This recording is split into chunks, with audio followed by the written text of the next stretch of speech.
광양만 경제자유구역 화양지구 기공식 말씀이 되겠습니다.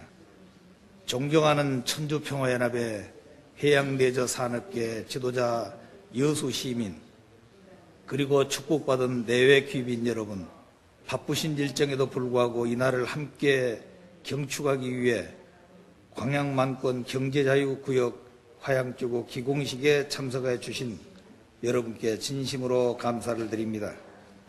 더불어 2012 여수 세계 박람회 유치 성공을 진심으로 경축드립니다. 본인은 일생에 걸쳐 하나님의 참사랑을 실천하는 위하여 사는 삶의 진리를 가르쳐 왔습니다.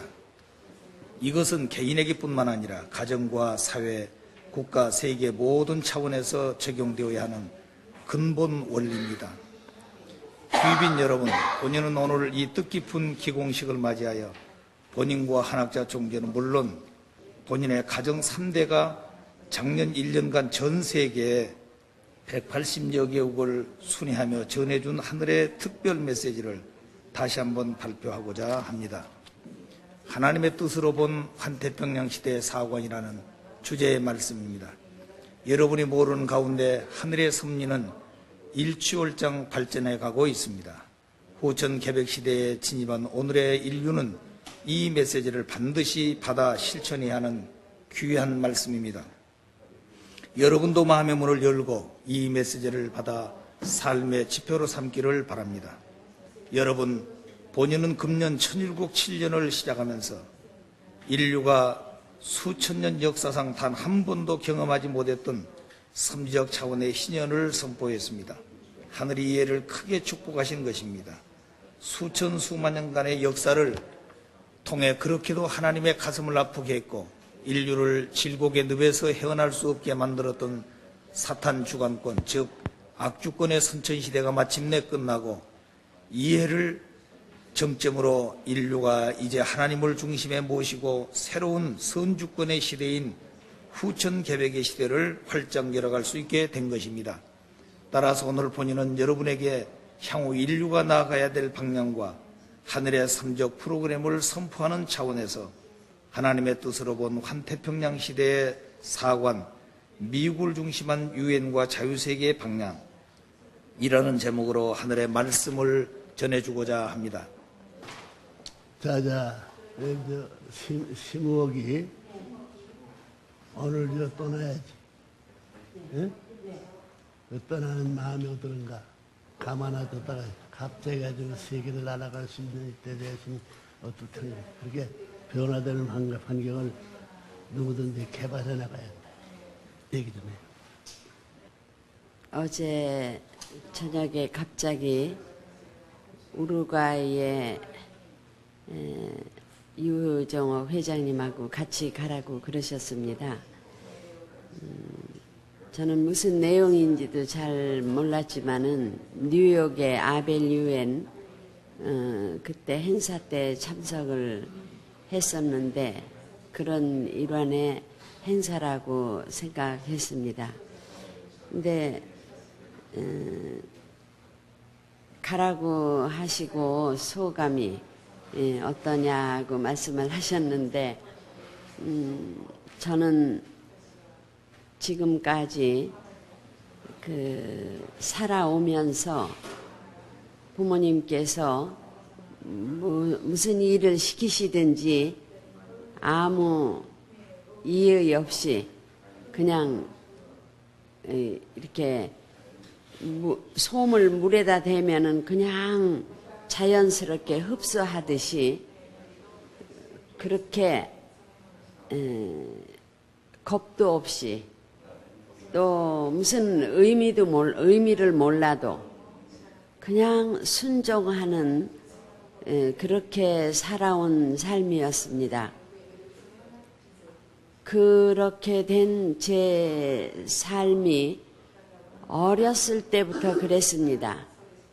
저희 할아버지가 아주 엄하게 가정의 자식들을 아주 엄하게 지키고 살아왔습니다. 그 할아버지가 무슨 말이든지 또 무슨 명령이든지 하면은 저희 큰아버지나 아버지나 작은아버지나 고모들이나 저희들이나 어떤 경우에도 아버지 그거는 안 됩니다 한다든지 아버지 그거보다는 이게 좋습니다 한다든지 한마디도 이의를 이렇게 말하지 못하고 예 알겠습니다 그렇게 아주 어렸을 때부터 그런 환경에서 살아와서 그랬는지 제가 부모님 댁에서 모심의 생활을 하면서도 제가 그 어렸을 때부터 그런 환경에서 살아왔던 것을 언제나 마음속으로 감사하게 느끼고 살아왔습니다. 아버님께서 어떤 경우에는 심하게 말씀하시는 게 있어도 그게 왜 그렇게 심하게 말씀하실까라는 생각을 못할 정도로 아까도 말씀드린 대로 솜을 물에다 대면은 그대로 쉽게 흡수하듯이 그래서 솜이 이렇게 착 까부러져 앉듯이 그런 삶을 살아왔기 때문에 어제 가라고 하시는데에도 저는 정말 깜짝 놀랐습니다. 저 같은 사람이 거기 가야 할 그런 인물도 못 되고 여러 가지 그런 거 생각했을 때 오히려 저같이 부족한 사람을 일본을 대신해서 가라고 하시는데 너무 감격하고 정말 감격하면서도 감사한 마음을 가지기조차도 송구스러울 정도로 얼른 대답이 나올 수도 없는 그런 제 마음이었습니다. 그러니까 제가 거기 가서 내가 정말 그 책임을 다할 수 있을까? 아버님의 말씀은 하늘 같으신데 그 아버님의 말씀에 저는 아주 작은 한 그 개인이라고 생각할 때 아니다. 나는 작은 존재지만은 하늘 같은 아버님의 말씀 앞에 내가 거기에 대응해 드릴 수 있는 내 자신이 되어져야 하는데 나는 그럴 자신이 없는 사람인데 어떻게 하나. 어젯밤에 늦게 잠을 들었습니다마는 12시쯤, 12시가 조금 못 돼서 잠자리에 들었습니다마는 잠이 오질 않았습니다. 얼마나 부시덕대고 마음 졸이며 그러다가 겨우 잠이 들었는데 2시쯤 해서 또 고민이 돼서 깼습니다. 그때서부터 그냥 고민하느라고 무슨 고민인지도 몰라요. 그냥 걱정이 되는 거예요. 아까 말씀드린 대로 아버님의 뜻은 하늘 같으신데 요 작은 내가 하늘 같으신 이 부분을 어떻게 채워드려야 되나 고민이 돼서 2시에 깨가지고 다시 잠을 못 이루고 있다가 그냥 혼독해 나오게 됐습니다. 아마 제가 너무 부족해서 그런 고민을 많이 했다고 생각해서 아버님께서 이 자리에 세우신 것 같습니다. 언제나 아버님께서 하시는 일은 정말 우리 사람들이 이해를 못하고 나갑니다. 그것을 너무 많이 보아왔기 때문에 그 한 행사를 경영하시고 또 그 행사를 중심으로 해서 행사 지내기 전과 행사 지낸 이후에 이 세상을 연결시켜서 하나님의 나라를 이루시는 데에 이렇게 연결시키시는 아버님의 그 섭리는 너무도 외로운 싸움을 하고 계십니다. 제가 어제 말씀을 받고 아무 마음의 준비도 정말 마음의 준비 없었습니다. 그러고 아무 뜻도 모르고 대답을 했습니다. 그런 사람을 세우고 일을 시키시면서 섭리하시는 아버님. 저는 아버님을 불쌍하다고 하면은 너무 속된 표현입니다마는 정말 아버님을 어떻게 모셔야 드려야 될까? 정말 속된 표현으로 아버님이 불쌍하시다고 외로우시다고 평생 생각하면서 살았습니다. 여러분들 뜻을 받들어 모시면서 아버님께서 얼마나 외로운 싸움을 하고 계셨는지 한 가지만 지난 경험을 말씀드리고 말씀을 마치겠습니다. 60년대에 리틀엔젤스를 창설하실 때였습니다. 그때 한국의 경제가 얼마나 어려웠던지 저희 식구들이 아주 깡보리밥도 배부르게 못 먹고 반찬이라고는 딱 짜게 절인 무 한 가지, 그 무김치 한 가지로 먹고 살 시절이었습니다. 그런데 그때 아버님께서 지금의 리틀엔젤스를 창설하셨습니다. 돈이 없으니까 얼마나 비싼 이자, 그때 한국에서는 여러분들 이해를 못하실 겁니다. 달러 이자라고 했습니다. 100만 원을 빌려오면은 하루에 1화를 주는 이자입니다. 그렇게 비싼 이자 돈이었습니다. 그 돈이 없으니까 그렇게 비싼 이자를 빌려다가 리틀엔젤스 뒷바라지를 하셨습니다. 그러니까 간부들이 모이면은 벌써 며칠 후에 3일 후에 회의를 한다 하면은 저는 막 가슴이 뜁니다. 왜 그러냐 하면은 3일 전서부터 그 회의 있겠다고 한 날부터 회의하는 날까지 저는 가슴이 막 뜁니다. 왜 그러냐 하면은 모든 간부들이 그때는 아버님이라고 안 그러고 선생님 또는 아버님 그랬습니다. 아버님, 선생님, 지금은 아직 때가 아닙니다. 아직은 때가 아닙니다. 지금 먹고 살기도 어려운데 아직은 때가 아닙니다. 그러는데 그냥 말로만 하는 게 아닙니다. 아버님, 아닙니다. 아직은 때가 아닙니다. 아버님께서는 그래도 해야 된다고 이러십니다.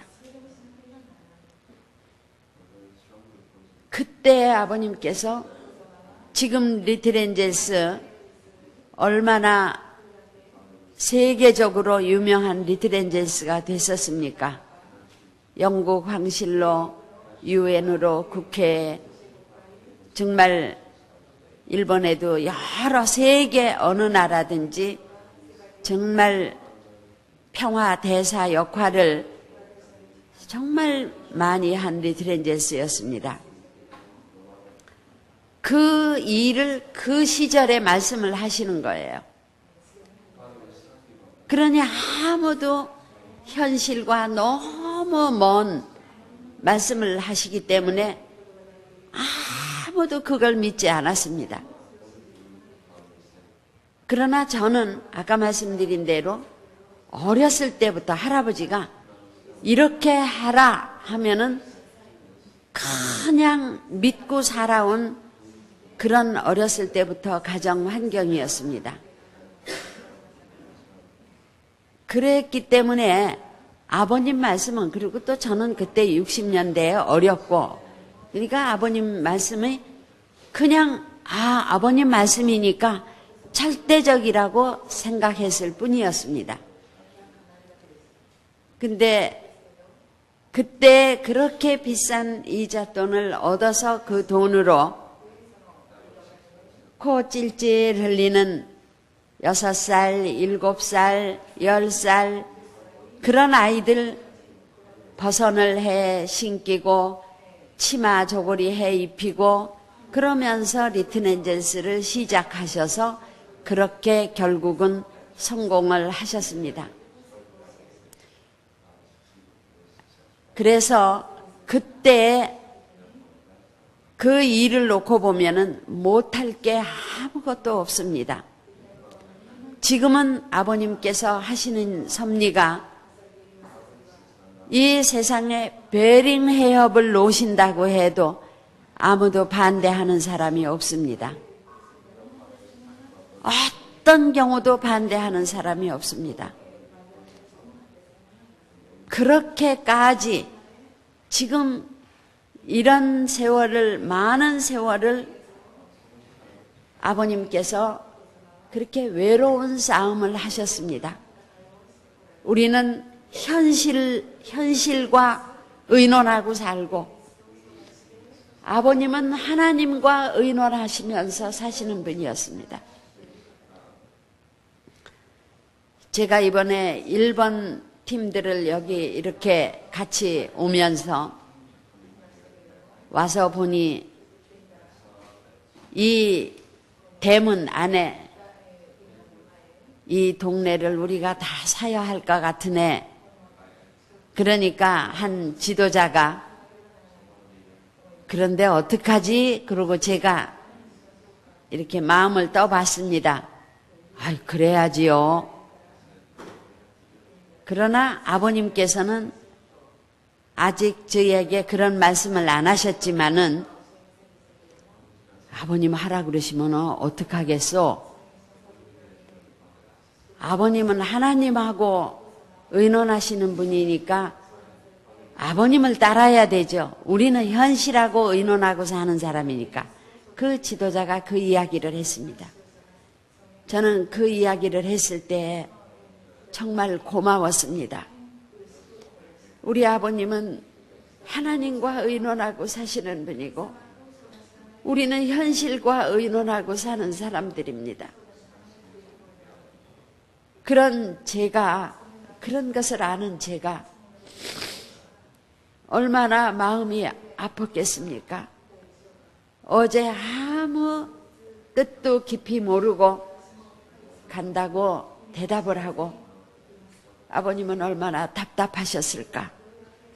아무것도 모르는 리트넨젤스 그 어린아이들을 고무신 사신기고 버선 만들어서 신기고 코 흘리고 오줌 싸고 그런 아이들을 키워서 세계적인 평화 대사를 만들어 놓으셨던 겁니다.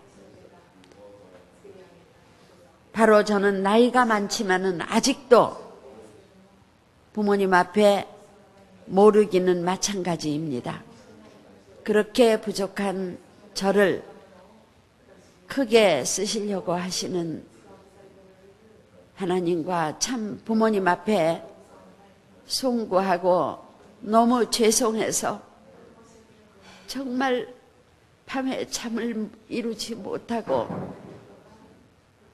아버님의 뜻 앞에 내가 좀 더 잘났으면 얼마나 좋았을까? 내가 좀 더 갖추어졌더라면 얼마나 좋았을까? 정말 부족한 마음에 아버님, 어머님 앞에 밤새도록 고민을 하면서 잘 살아드리겠노라고 최선을 다해서 여생을 살겠노라고 아마 고민을 했던 밤이었던 것 같습니다. 여러분들 앞에 작은 제 마음에 간증을 해드렸습니다마는 하나님과 의논하고 사시는 아버님, 우리는 세상과 의논하고 사는 우리 여기에 얼마나 이 갭이 큽니까? 이 갭이 크면 클수록 아버님은 고민하고 계신다는 것을 우리들을 하늘 앞에 끌어올리기가 얼마나 힘들으실까 하는 것을 다시 한번 저와 여러분이 생각하는 아침이 되어지기를 바라면서 말씀 마치겠습니다. 여러분들 앞에 있어서 자신이라는 것은 좋지 않습니다. 의지하고 중승을 얹어서 중심성을 얻고 중심보다도 앞서지 안 되가도 높이 가도 중심과 더불어 갈 수 있게 먼저 그러면 하나는 논의를 같이 해주는 거예요. 그게 쉽지 않지. 일상생활에. 그걸 훈련을 해야 돼. 그래야 큰일 나지. 일생 동안 냉길에 나머지는 것이 없어. 자기가 변화해야만 결과가 변화하는 거야. 마음 자세에서. 나 한국 가야 되나? 이제 한국 가면 상대가 바쁠 거야. 자, 그럼 식사하고